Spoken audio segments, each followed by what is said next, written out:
Comment est née l'idée de ce film? Yann Arthus Bertrand, pendant le confinement, je me suis beaucoup promené en forêt autour de chez moi. Je me suis dit qu'il y avait un documentaire à faire sur la biodiversité de notre pays.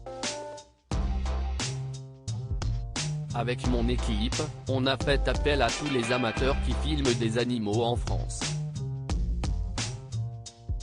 On a été submergé d'images, 900 heures en tout, envoyées par 200 personnes. CIST, un vrai film collectif de passionnés. La force de ce projet, elle est là. Pourquoi ces images font-elles du bien? Parce que, dans ce monde anxiogène, voir qu'il y a autour de nous une nature belle et accessible peut être source d'émerveillement.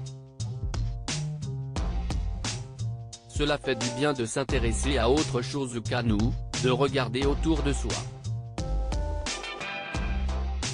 Et puis, on apprend énormément de choses, notamment sur la diversité incroyable qu'il y a en France.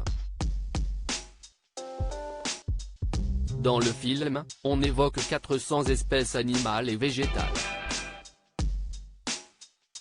CIST est énorme. Au-delà des images, magnifiques, il y a également des messages.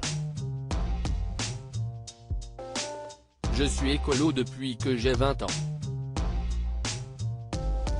À l'époque, je me battais pour préserver les éléphants, les rhinocéros. Aujourd'hui, on a fait quelques pas en avant, mais je reste un optimiste très inquiet. Je pense que notre façon de vivre est en train de tuer la vie sur Terre. Tout le monde le sait, tout est dit dans le rapport du GIEC, groupe d'experts intergouvernemental sur l'évolution du climat, note de la rédaction. Quand on travaille longtemps sur le sujet, on n'a plus envie de mettre des pièges pour les rats ou d'écraser les vers de terre. Le respect de la vie autour de soi va de pair avec la souffrance animale. Tout est lié. J'essaie d'amener une conscience personnelle à une conscience universelle. Parlez-vous de ces sujets avec vos petits-enfants? Oui, bien sûr, et je m'adresse aussi à tous les enfants du monde. En France, 14 écoles portent mon nom. Quand je vais à leur rencontre, j'ai un nœud dans la gorge. Comment leur dire qu'en 2050, 3 milliards de personnes ne pourront plus vivre sur Terre à cause du dérèglement climatique? On vit avec un avenir angoissant. Mes petits-enfants, j'essaie de leur apprendre à respecter la vie et surtout à avoir cette générosité naturelle envers les autres. On ne peut pas parler d'écologie et ne pas s'intéresser aux gens. Je suis fasciné par la jeunesse qui se sent concernée par ces sujets.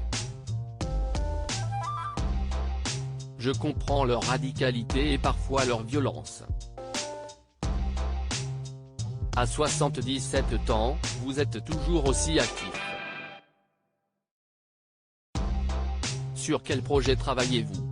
Avec France Télévisions, je prépare un film qui s'appelle France, une histoire d'amour, où je pars à la rencontre de personnes qui s'engagent pour les autres. Nous développons aussi une émission qui s'appellera La Ville du Changement, où l'on suivra l'évolution d'une municipalité pendant un an. Avec mes équipes, après Human et Woman, je prépare un long métrage sur les migrants. Nous avons aussi un projet collaboratif où nous ferons appel à tous les dronistes du monde.